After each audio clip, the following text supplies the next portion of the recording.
Benleg. Can I also thank the Foreign Secretary for her statement today, and particularly thank her for her engagement with the African Union and regional partners. I know that she will be concerned of the possibility of wider and broader destabilisation as a consequence of this conflict, and in light of reports that of renewed clashes in the Blue Nile state and the mobilisation of armed groups in the southern and western parts of that state, could I ask her what is the view of Ethiopia and South Sudan on the actions that are needed to be taken to limit the destabilisation, and what role, if any, can the UK government offer to support them?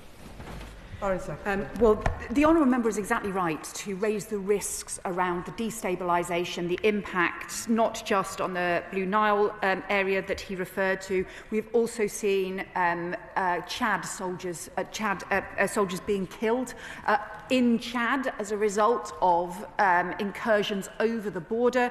And what many of the foreign ministers I spoke to, including the Ethiopian and South Sudan foreign minister, was their deep concern that vacuums can also be exploited by extremists as well, and so therefore the regional destabilisation is a significant risk that they are concerned about. So we discussed exactly how the foreign ministers across the region could work together. Their understanding and expertise on some of the dynamics within Sudan are also crucial to the peace process, and they were all keen to be part of those discussions as well.